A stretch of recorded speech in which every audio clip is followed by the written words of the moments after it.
Good evening to all of you. I'm sure you're all enjoying the great talk so far. But I'm going to go to a very mundane level. Yeah, the topic I'm going to be talking on is using educational technology to improve the testing skills for the future generation of the Generation Alpha. So, who do we define as Generation Alpha? Generation Alpha is a generation that's born after 2010 and who will be possibly taking these tests sometime in the next 7 or 8 years. So, what I'm visualizing is that there's enough time to implement the educational technology and improve these skills so that they're able to get into the best institutions which everybody wants to get into. The one example or one anecdote that I want to lay it out, which will probably give the context of the technology, is in my recent visit to US, I was kind of curious on what technology different schools are using, particularly the business schools. So I had a friend's daughter who had graduated from the Harvard Business School, and I asked her, what kind of tools you use in the classroom? You can use the laptops, you have projectors, you have this, you have that. And she told me something very, very simple. She said that no laptops, no telephones are allowed in the class. And she also told me that any paper that has to be presented to the professor needs to be typed, printed, and handed over as a physical copy. So, what does that tell us?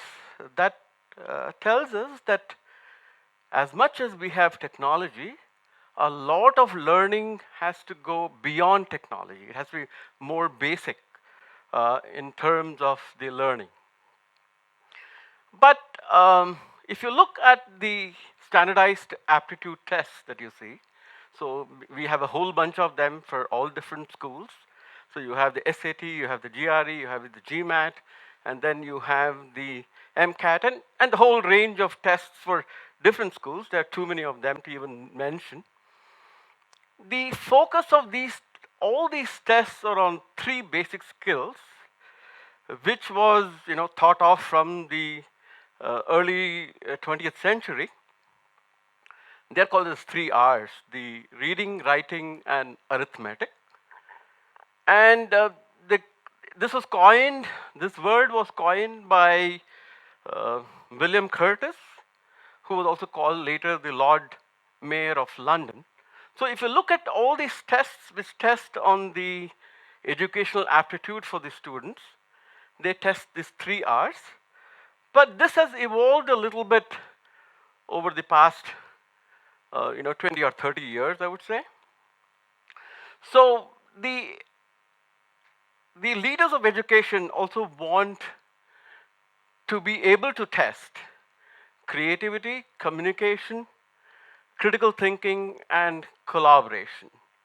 As much as the collaboration and creativity are rarely tested in some of these tests, but definitely the critical thinking and communication skills are tested in several of these tests. Now, let's come back to some of the basics. How well has the Indian education system done on the three R's? Are we very strong? And I'm not an education expert. We have many of them who have lectured us before, so I will not, stake my claim or make any. I'll just state some facts which show that the reading skills are not yet developed. The writing skills are not there. So if you really look across the span of school systems, in rural, the urban, the city schools, the private schools, the public schools, and whatnot, these systems are not yet developed. So I will broadly say that the reading skills are not up to the mark, the writing skills are not up to the mark, but math skills are done pretty well. But even if you look at the math skills, what we find is you know the procedure to do a problem, but you don't know why. The why has not been taught or enforced among the students. So, what are the challenges facing these test takes? If you really look at it, there are basically three levels. At the reading level, the comprehension skills are not up to the mark. If you talk to, if you talk to any of the students, which, I have several of them who I have trained, and you ask them, what is the book that you read? What is the latest book you have read?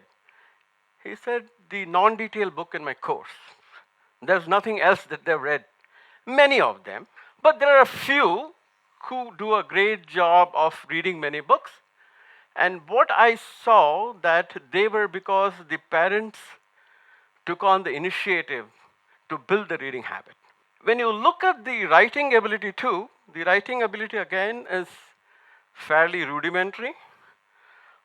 In fact, I had some interesting incidences where I had somebody who had probably educated from a premier technological institute from the country, needed to write a letter to the professor in the US, and he couldn't draft a letter. So the writing skills, in spite of having all the education, was not developed to communicate well. And as I stated before, in terms of mathematics, the conceptual clarity is not there as much as students can solve the problem following a procedure. And critical thinking definitely needs to be enhanced because you not only need to know of what, you also need to know of how and why of things. And last but not least, which I observed in some of the students, not all of them, lack of mental composure. So when they went to the exam, they were extremely well prepared, but they went exam. I know of a student who was a brilliant student from IISc. He would go to the GRE exam and then walk out because he didn't have the composure to take the exam. As much as the intellectual ability was not a question, the skill level was not a question, the talent was not a question. So that is something where, we had one of the speakers speak before who could possibly help these students, to take them across this difficulty. What can we do to build the skills of the generation, the alpha generation? So what I'm going to do is try to lay out a few things which we can think of as parents. I say parents because the schools are diverse. There are so many different types of schools. They follow different curriculums, and some schools do better than others. Some schools do worse than others. So fortunately or unfortunately, the burden of educating your kid well enough rests on you as a parent, as an elder sibling, or as a relative. So how do we improve the reading skills of the students? And I'll come to the action plan basically because we need to figure out how we will build the reading skills. So if you really look at from the elementary level, so when the child is 3 or 4 years old, when he's going to the kindergarten, how you want them to develop the reading ability. So the parents have to read stories to them, definitely, and a lot of read every night, engage them, read aloud, have them ask questions, try to pick some books which are a little more advanced than what they're used to, help them to visualize things, and pick variety of topics, variety of stories, variety of contexts, variety of environments where they can kind of get a sense of visualization and imagination. You can also use things like poems to practice fluency and learn some new vocabulary words. But coming to vocabulary words, there are many interesting ways to learn vocabulary words. Sometime in the 1920s, there was a gentleman named Edward Dolch who in the US picked 200 words. And he found these 200 words were present in every kid's book that you read, a book that a kid could read, a storybook or whatever, which was meant for a primary school student. These most of these books had these 200 words. And if the kid knew these 200 words, they would be able to understand most of the things. Then what came later was the something called the fry words, which was 1,000 words, which were the high frequency words, which you can search on the internet and you'll be able to get both of them. The fry words are high frequency words, and the idea here was, like as much as we say sometimes, you hear this all the time, that the Indian system of education is by rote. But there are some things that need to be done by rote, right? So these 200 words and these 1,000 words are drilled into the primary school kids, brain, so that they just know it. They don't have to think about what that word means, they just know it. So that is one way to kind of develop the vocabulary skill. And once they grow older, you want to have this multiple vocabulary depending on the subject or the topics. You could have astronomy. So you could have words on astronomy, you could have words on politics, you could have words on geology. So people get familiar with different topics and are also able to read different types of text. And thirdly, you want them to develop a concept called mind mapping. What do you mean by mind mapping? I think we always do that. We do that all the time.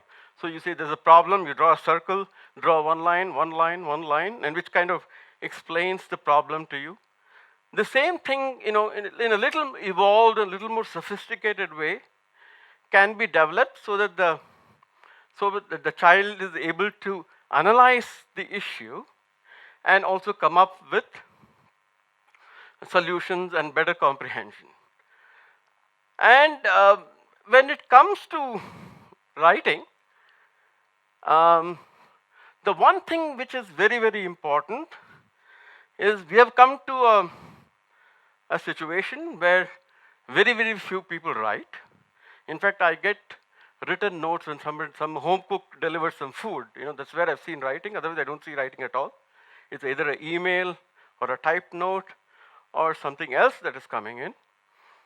But writing, if you write manually or physically, and if you're taught the habit of writing it every day, it achieves a lot of things for you, right? If you write, you tend to, there's a sense of emotional relaxation, it fosters creativity, and it also helps you to do better things. And writing also has to be done for different purposes, right? You can write for so many different purposes. You can write to convey information, you can write a story, you can write to share an experience, you can write to enhance an understanding, you can also write to make a drama or a theater or something for entertainment.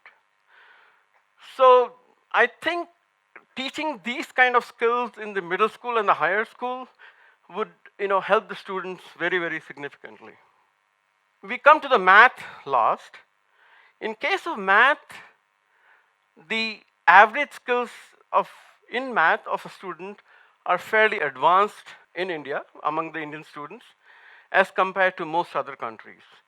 But the gap that you see is in terms of understanding the concepts instead of following the procedure. And here, like I remember when you talk about understanding concepts, you do find sometimes when somebody doesn't know something, he doesn't say he doesn't know something, he tries to tell you something which is not correct. And I recall an experience when I was a student in the US, and I had a Nobel laureate as the professor who was teaching economics. And you have a chance there to go and have lunch with these professors. That's fairly normal. And I happened to go to have lunch with him. I said, oh, here is a Nobel laureate economist. I needed to think of something very, very complicated to ask him. So I used to work for the Reserve Bank of India then. So I talked to the chief economist, before, and thought of a real complicated question about macroeconomics, which I don't remember now. And I said, Jim, I rattled off my long question and asked him, "What do you think of this?" And he looked at me and said, "I don't know." He said, "I don't know."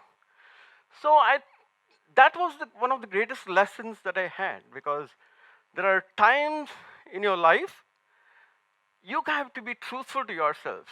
There are some things you know, some things you don't know. It doesn't matter what level you are, whether you're a professor, whether you're a student, whether you're a parent. But to know that you don't know is probably the first step to know better. And that is something which is required among all our students. And the technology has come a long way. So, for improving the vocabulary, the grammar, the math, there are a whole bunch of videos. There are vocabulary drills. There are tools like Memrise, which you learn a word, it keeps repeating. It makes it more interesting every time. You can pick an image, so it makes you better and better. There's something like visual words, which tends to, you know, you can spike the words to different kinds of related words, and you can know what each one are. But finally, like if I were to give what my takeaways of are, we need to focus on the core skills. We can use technology as an aid, the technologies, all these portals as tools, but we still have to do the hard work. We need to read, read, read, teach our kids to read a lot. We need to practice writing and enjoy it. And we need to figure out ways to understand mathematical concepts, and don't be happy with knowing just the procedure. Thank you very much.